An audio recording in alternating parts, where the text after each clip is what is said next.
They came with almost nothing, just a suitcase, a dream, and a fire in their chest. No connections, no map, no guarantee, but they didn't let that stop them. They built empires, they changed industries, they rewrote the rules. These are the stories and the lessons of immigrant entrepreneurs who made it big, not because it was easy, but because they refused to quit. Let's dive in, not just into their success, but into the mindset, habits, and lessons that got them there. Start with belief, even when no one else believes. One thing every immigrant entrepreneur had in common: they believed when no one else did. Take Elon Musk, born in South Africa. He arrived in the US with big ideas and a relentless mind. From PayPal to Tesla to SpaceX, he changed entire industries, but it started with belief. Belief that ideas matter, belief that execution wins, belief that you don't need permission to build something big. Lesson number one: believe in your dream, even if the world thinks you're crazy. Especially then, use every limitation as a lever. Immigrant entrepreneurs don't just deal with obstacles, they use them. No money? They learn to stretch every dollar. No contacts? They build new networks from scratch. Language barriers? They turn them into bridges of creativity and empathy. Indra Nooyi, born in India, started out in the US working as a receptionist to pay for her tuition. Years later, she became CEO of PepsiCo, one of the world's biggest companies. Her limitation was unfamiliarity. Her advantage was adaptability. Lesson number two: when the odds are against you, get creative. Let your struggle sharpen your edge. Outwork and outlearn. Everyone immigrant success is not a fluke. It's fueled by a work ethic most people can't match. It's waking up early, staying up late, learning everything, doing anything. Take Du Won Chang, who emigrated from South Korea. He worked as a janitor, a gas station attendant, and in coffee shops all at once. Eventually, he and his wife started Forever 21, turning it into a global fashion empire. It wasn't glamorous, it wasn't quick, but it was real. Lesson number three: show up before others, stay after others, and when no one's watching, work the hardest, stay humble, stay hungry. Humility is one of the quiet superpowers of immigrant entrepreneurs. When you've had to leave everything behind, you don't expect things to be easy. You don't feel entitled.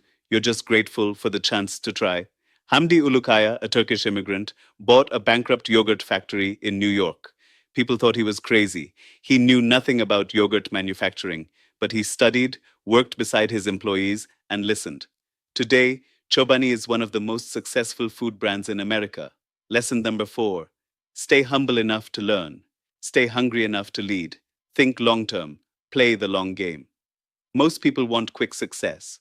Immigrant entrepreneurs think generationally. They're not just working for themselves, they're working for their children, their parents, their country, their legacy. They think in decades, not days. They know that seeds take time to grow. Sundar Pichai, born in India, grew up in a two-room apartment. Years later, he became CEO of Google and Alphabet. He didn't chase fame, he chased impact. Lesson number five: build slowly, build deeply, build to last. Don't just assimilate. Innovate immigrant entrepreneurs don't just adapt to the system, they change it. They bring new flavors, new perspectives, new methods. Sofia Amoruso, whose father immigrated from Greece, started Nasty Gal with a small eBay store selling vintage clothes. It exploded into a fashion brand that made headlines worldwide. Why? Because she didn't try to copy others. She created something unique. Immigrants carry cultures, stories, and wisdom that the world desperately needs. And when you mix that with innovation, you make magic. Lesson number six: don't just fit in, just fit. Stand out, own your uniqueness, learn the rules. Then bend them. To succeed in a new country, you need to learn how the system works. But immigrant entrepreneurs don't just learn the game, they elevate it. They study harder, they build smarter, and they innovate in ways insiders never considered. Jan Kum, born in Ukraine, grew up on food stamps after immigrating to the US. Later, he co-founded WhatsApp, which sold to Facebook for $19 billion. That's the power of mastering the system from the outside in. Lesson number seven: learn fast, think bigger, and don't be afraid to challenge the rules. Turn every no into fire. Immigrant entrepreneurs hear no a lot. No support, no funding, no guarantees, but each no becomes a reason to keep going. Sergey Brin, co founder of Google, was born in the Soviet Union. He came to America with his family as a refugee. He wasn't born into tech wealth, he created it with vision, persistence, and bold risk. What if your next rejection isn't a stop sign, but a signal to pivot and grow? Lesson number 8: let rejection refine you, not define you. Use gratitude as fuel. You know what drives immigrant entrepreneurs more than money? Gratitude. Gratitude for the chance to even try. Gratitude for the freedom to fail. Gratitude for a country that, despite its flaws, gave them space to dream. Patrick Bet David, an Iranian refugee who built a financial empire in the US, says it best. America is the greatest place on earth for people who are willing to work. Gratitude creates drive. It reminds you how far you've come and how much more is possible. Lesson number 9: don't forget where you came from. Let it push you forward. You are the proof. If you are an immigrant, first generation, second, or beyond, know this: you are not behind. You are not lesser. You are not too late. You are part of a legacy of people who did more with less, who took the scraps and built cathedrals, who turned exile into excellence, who turned hustle into history.